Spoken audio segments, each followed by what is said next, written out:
Olá, seja muito bem-vinda, seja muito bem-vindo. Está começando Sempre Mulher de hoje. E no nosso programa nós vamos falar sobre um assunto muito interessante que tem muitas dúvidas, muitos questionamentos, mas interessa a todas as pessoas. Vamos falar sobre oração. O que será que acontece quando nós oramos juntos?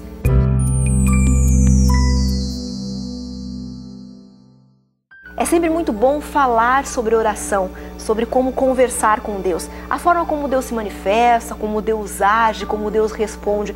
Eu gosto de pensar e de dizer que o trabalho de Deus é um trabalho personalizado. Então o que Ele faz para mim, Ele não vai fazer para você. A forma como Ele me responde, com certeza Ele não vai te responder. Porque somos únicos, né? Somos todos diferentes. Filhos do mesmo Pai, mas todos diferentes. Então o trabalho é muito especial que Deus realiza para atender às nossas necessidades, às nossas angústias e nos mostrar o que realmente é bom e é melhor para cada um de nós. E para falar sobre esse assunto, é claro, uma mulher de oração tem que estar aqui com a gente. Nós vamos conversar hoje com a Ruth Santana. Tudo bom, Ruth? Tudo bem, Betina. Muito bom tê-la com a gente aqui para falar sobre esse assunto novamente. Obrigada pelo convite. E já que estamos falando sobre mulher de oração, para você, Ruth, o que é ser uma mulher de oração? Olha, a essência da minha vida é a oração. Às vezes eu fico até um pouco receosa de estar indo tanto ao Pai. Sabe? Eu falo, recorrendo tanto a Ele. Recorrendo tanto. Mas eu sei que Ele me ama e Ele tem uma paciência infinita e Ele está sempre disposto a me ouvir. Mas eu não sei, eu sou completamente dependente da oração. Então, orar para mim é viver. Não sei como viver, como sair de casa. Eu acho uma loucura me levantar da cama sem orar. Sabe, até o meu esposo, ele costuma dizer uma frase que antes de nós colocarmos os pés no chão, devemos colocar os joelhos no chão. Então escorregamos da cama para o chão já para orar. Já em atitude de oração.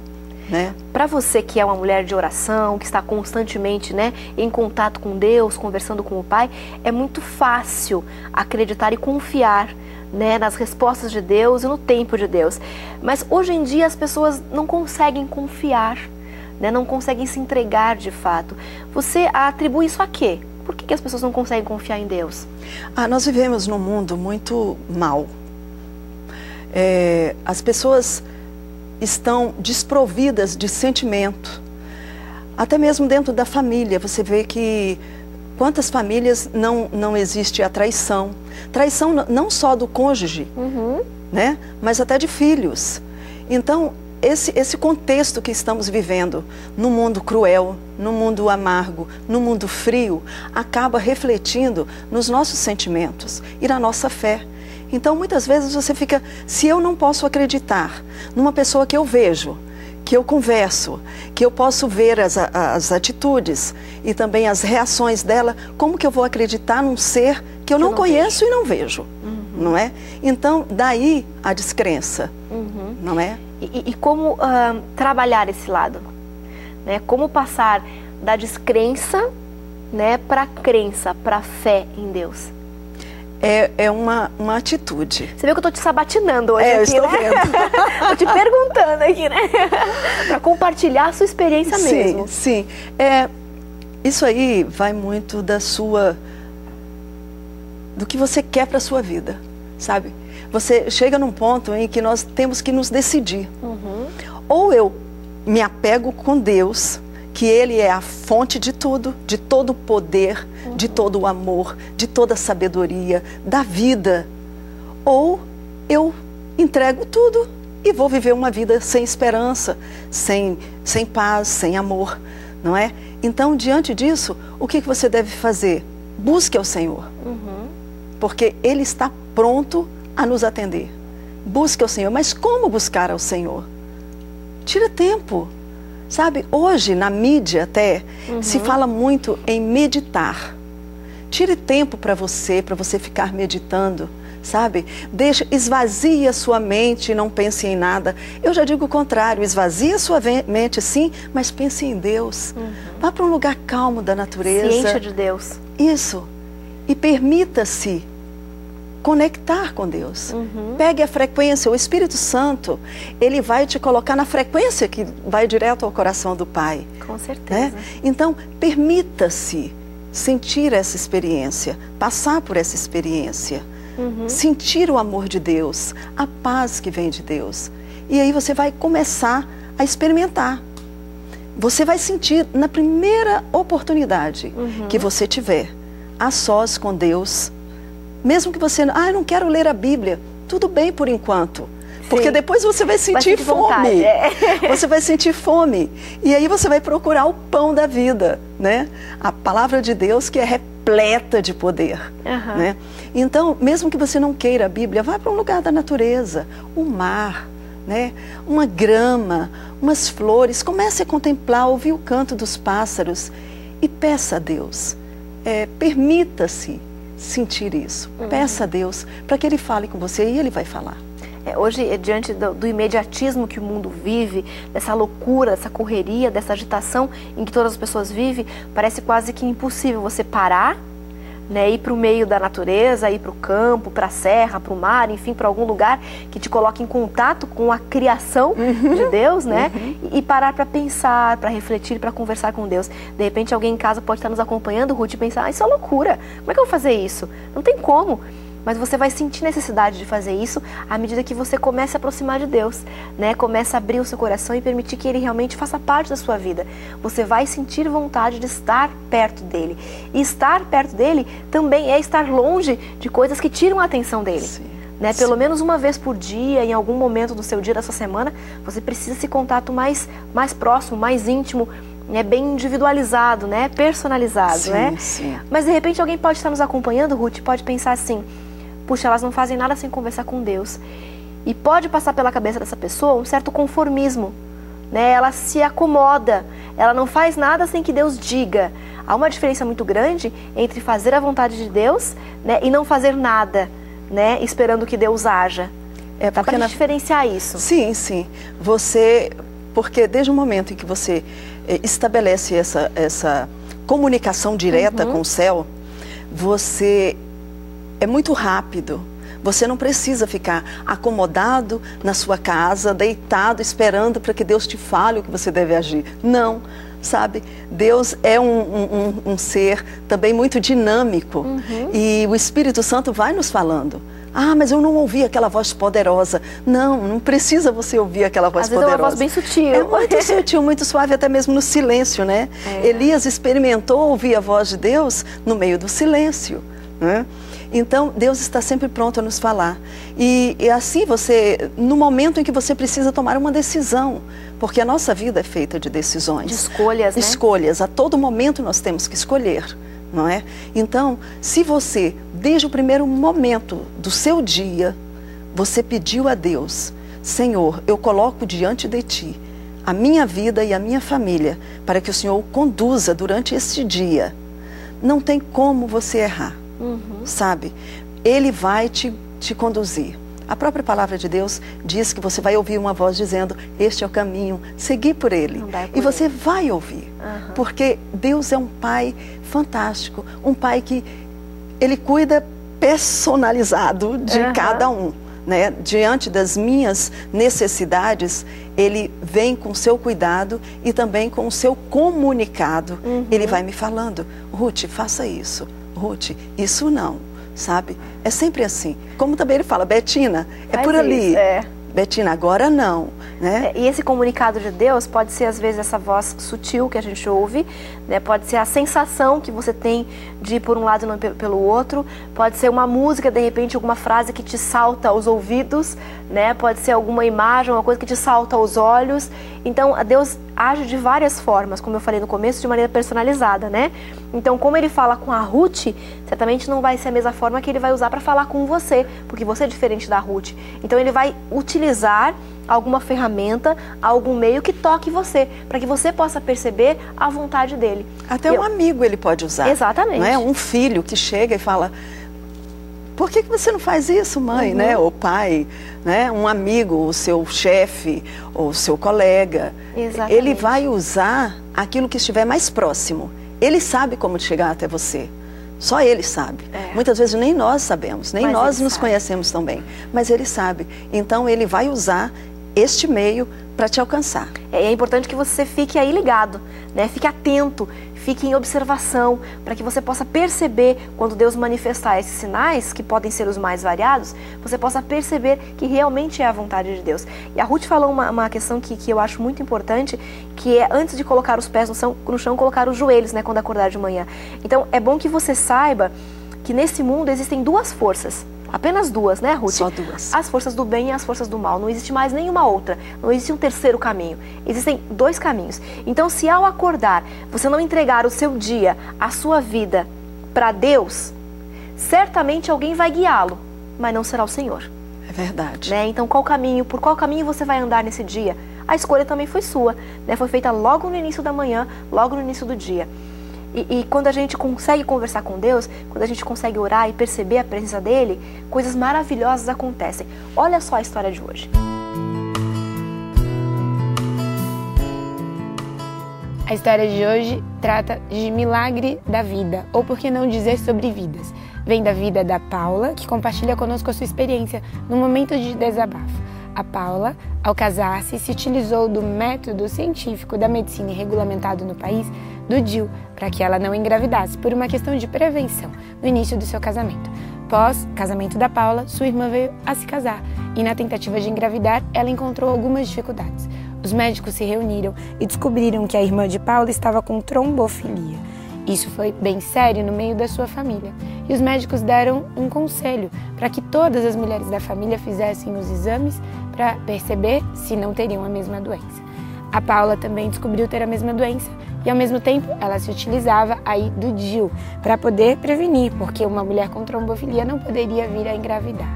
Ocorre que, algum tempo depois, a Paula começou a se sentir mal e ela não entendia algum mal-estar que ela possuía, se utilizando de certas injeções, e ela descobriu que estava grávida mesmo com o DIU.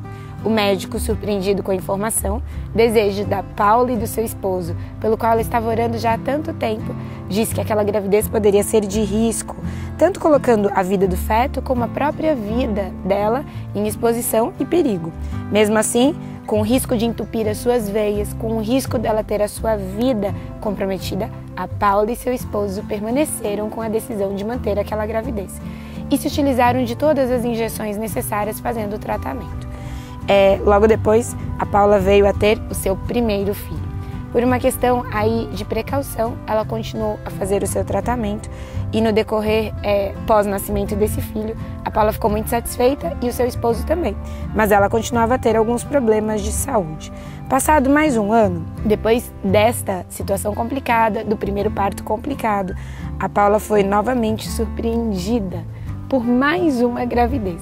E ela não entendia como, tanto ela como seu próprio esposo, em decorrência do seu estado de saúde e até pela complicação da primeira gravidez que ela possuía.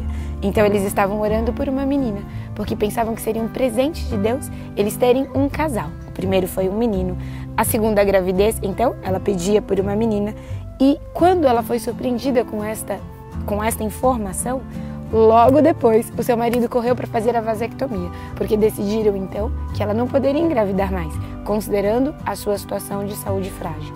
Ainda assim, sua família orava por ela, ela também orava, e ela então foi para casa com a Estela, uns meses depois, sua segunda gravidez, cheia de saúde, apesar das complicações. O marido, ao fazer a vasectomia, então eles estavam satisfeitos com aquele casal de filhos dos quais Deus tinha dado estas duas dádivas. Acontece que, logo depois de um tempo, tanto Paula como seu esposo foram novamente surpreendidos pela terceira vez. Imaginem, como nós explicamos quando nos utilizamos de todos os meios e recursos humanos aqui da Terra, disponíveis para nós impedirmos alguns planos de Deus. A Paula ficou surpresa porque seu esposo, com a vasectomia feita um ano depois, veio então com a Paula e novamente eles engravidaram. Quando isto aconteceu, apesar da sua saúde, os médicos então a chamaram e disseram da seguinte forma para ela: você vai morrer. E se você permanecer com essa terceira gravidez, Você, além de morrer, você está passando pelo risco de ter um filho que será surdo ou com problema no sistema nervoso central, ou ele pode vir a ser cego ou ter problemas mentais. Se você manter essa terceira gravidez, você virá a morrer. Acontece que os próprios médicos reconheceram ser aí praticamente impossível, na taxa bem reduzida, após a vasectomia, um homem vir a engravidar uma mulher. Mesmo assim, este milagre aconteceu. Atualmente, Paula possui os 3 filhos, Jonatas de 4 anos, Estela de 2 anos e Josué de 6 meses apenas. Os 3 com saúde. Paula se encontra com saúde também e os 3 filhos são lindos, perfeitos e se encontram no estado de saúde mental e também de saúde perfeita que Deus assim estabeleceu. Paula e seu esposo têm um coração extremamente agradecido. E ela não esconde de nós o grande segredo no meio dessas informações surpreendentes e no decorrer da sua saúde. Ela esteve com seu joelho no chão, tanto ela como seu esposo. E apesar dos burburinhos humanos que ela ouvia, de que aquela gravidez era impossível, que sua saúde não permitia, Deus fez o milagre necessário. O verso de Paula está em João, no capítulo 14, no verso 27, que diz assim: deixo-vos a paz, a minha paz vos dou. Eu não vou-la dou como o mundo a dá. Não se turbe o vosso coração, nem se atemorize. Eu não conheço a sua história, não sei qual é o seu desejo, mas eu conheço, e você também, o mesmo Deus da Paula, que está disposto a atender os nossos anseios. Mas, acima de tudo, no decorrer das turbulências da vida, o conselho de Deus para nós é: não se turbe e nem se atemorize, porque eu estou com você. Eu aguardo tua história de fé também, para que outras mulheres e outras pessoas possam ser incentivadas a manter a sua fé firme e fortalecida. E porque juntas, em oração, nós podemos alcançar grandes milagres. Envie sua história para o blog do Sempre Mulher que você está enxergando aí. Participe você também. As histórias de orações atendidas, de respostas de Deus são sempre lindas, né? Sempre emocionam a gente de maneira muito forte, porque mostram que o Criador se preocupa, mostram de maneira mais palpável, mais concreta aos nossos olhos humanos, né, que Deus realmente está ali, está se manifestando e atendendo a cada um de nós. Às vezes a gente pode pensar, Ruth, que Deus atende mais a quem ora mais. Isso não é verdade, né? Não, não. Deus é um Pai amoroso, né? Ele é longânimo, ele não é um ser super cheio de... tem um super ego, né? Se ficar me bajulando, eu vou atender mais, né? Não, não. Deus não precisa, né? Desse tipo de tratamento por nossa parte. Só a pessoa que ora mais, ela só vai ter mais convicção do que é a vontade de Deus, né? Ela não vai ficar na dúvida, será que é isso mesmo que Deus quer ou será que não é, né? Ela vai estar mais certa, vai estar mais firme. Por causa desse relacionamento que já está mais estreitado, né? Mais estreito. Já conhece mais, né? Quanto mais você convive com a pessoa, você já vai vendo o que ela quer. Exatamente. Não é? Então, percebe pelo olhar, às vezes, de um filho, né, do marido, esposo, o tom de voz. A gente já sabe o que quer. Sabe. Né, já sabe como conduzir a situação, a conversa. Com Deus não é diferente. E com Deus também. Quanto mais tempo você tem em oração, mais convicto você vai estar de que você está fazendo a vontade de Deus. Este é o benefício. Mas também, se você não ora, e se tem um grupo de orações por você, um grupo de pessoas orando por você, Deus também vai atuar. Como é, Ruth, orar em grupo? É diferente da oração individual, mas Deus atende da mesma forma? Como é orar em grupo? Olha, o orar em grupo, porque quanto mais oração, mais poder, não é? Então, se existem mais pessoas intercedendo, mais vai ser possível a realização daquele pedido. Por quê? Porque Deus só ouve se pedir muito? Não, não é isso. É porque no mundo que vivemos, você mesmo disse, existem duas forças, do bem e do mal. A força do mal, desde muitos tempos atrás, ela disse que Deus interfere nas decisões da pessoa. E não é assim. Deus nos dá total liberdade de decidirmos o que nós vamos fazer da nossa vida.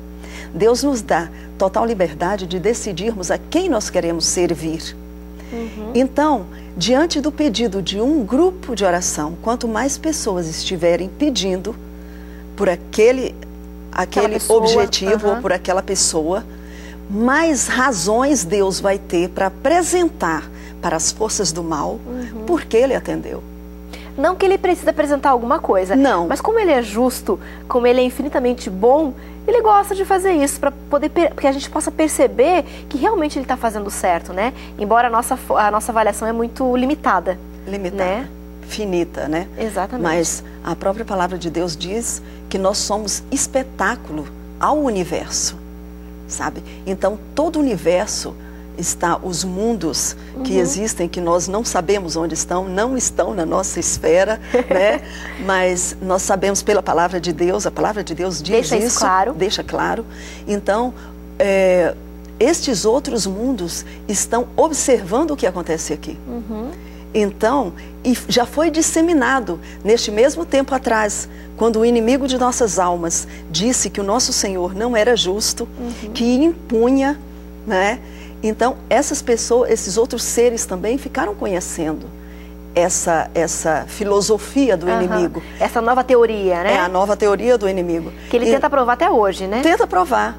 Mas a cada momento, aliás, ele foi descaradamente desmascarado quando Cristo morreu na cruz, né? Todos os seres que ainda tinham alguma dúvida sobre o amor, a misericórdia de Deus, naquele momento em que Cristo, Filho de Deus, subiu à cruz e foi morto daquela forma humilhante, pronto, ficou acabado. A teoria veio por terra, né? Mas hoje, os outros mundos precisam saber por que Deus continua sendo fiel, porque Deus era, é e será eternamente fiel. Diante de pessoas que de repente duvidam da existência dele, né? Pessoas que questionam seus planos, né? Suas ações, de pessoas que se negam a fazer a vontade dele. Como pode, né? Um Deus tão poderoso e com tanto amor e ama por e esse cuida. Ser humano que é tão falho, né? Tão pequeno. E cuida, né? Cuida, e a cada momento ele está, filho, me dá o seu coração. Está escrito, né? Filho meu, me dá o seu coração. A todo momento, até o mais ateu que seja, né? A pessoa mais cruel que possa existir, Deus o ama. Só quer que ele caia em si e entregue o coração. E aí vai ver Deus atuando e transformando, porque depois que você se entrega a Deus, não tem como se continuar sendo o mesmo, né? Não dá para voltar atrás, Não tem né? como continuar. E quando a gente consegue encontrar, de repente, um grupo de oração, né? Um grupo de mulheres, um grupo de jovens, um grupo de famílias, um grupo de casais, enfim, um grupo que se une em torno da palavra de Deus para orar, para interceder, para pedir, para agradecer por outras pessoas, a gente acaba sendo fortalecido por isso, né, Ruth? Fortalecido. Esse é um processo que acontece.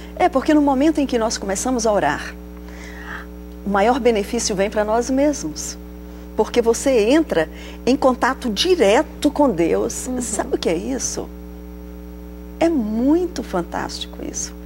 Porque Deus é um ser supremo, superior, maravilhoso. E nós, tão pecadores, tão mínimos, uma poeira cósmica nesse universo todo, né? E nós temos aí, através da oração, o privilégio de entrarmos em contato direto com Deus. E aí nós primeiro somos beneficiados.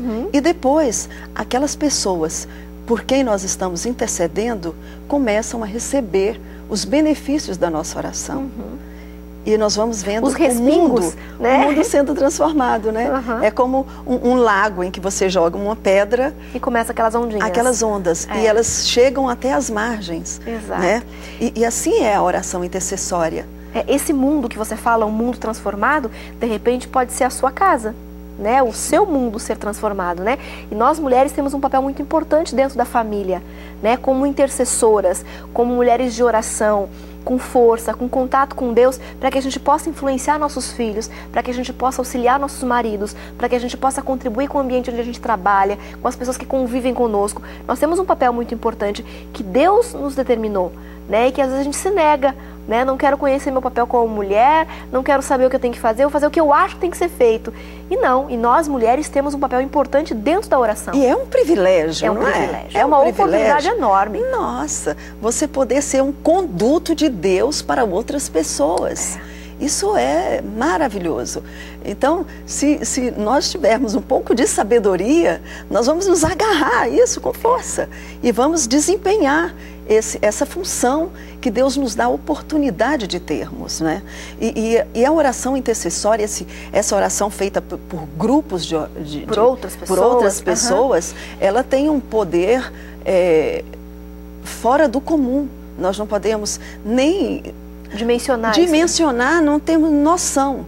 É como a eletricidade, nós não sabemos como funciona mesmo, mas nós usufruímos de todos os benefícios. Já aperta o botãozinho, a luz acende. Pronto, né? E aí a gente também não sabe como, assim, os mistérios da oração, mas nós temos que nos agarrar, porque que ela acontece. É o que nós temos à nossa mão, não é? Um grupo, estávamos comentando sobre os procedimentos médicos de uma clínica nos Estados Unidos, e eles resolveram com os pacientes que passaram por uma cirurgia coronariana.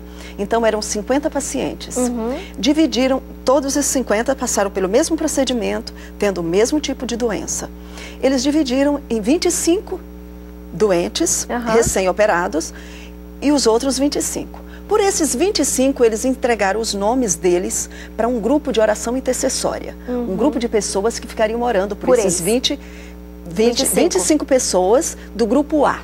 E o grupo B, ninguém orou. Depois de algum tempo, eles foram ver os resultados que estava acontecendo com esses dois grupos distintos. A recuperação. Então, a recuperação do grupo que recebeu a oração foi mais de 50% melhor do que os outros. Mas eles sabiam que estavam orando por eles? Não sabiam. Então aí a fé não entra. Não entra. É a oração mesmo. É a oração, o poder da oração. Então, nós não podemos ficar preocupados. Mas fulano não sabe que eu estou orando por ele. Ore. Ore. Que Deus porque ele vai ser alcançado. Deus vai alcançá-lo de uma forma personalizada. Daquela forma que só ele sabe alcançar. Toca naquela pessoa. Né? E Deus é mestre nisso, né, Ruth? Muito obrigada pela sua presença aqui. Obrigada. Que Deus possa te abençoar nessa sua vida de oração. Amém. E obrigada a você que está aí do outro lado nos acompanhando. A gente volta no próximo programa e eu te espero aqui. Até lá.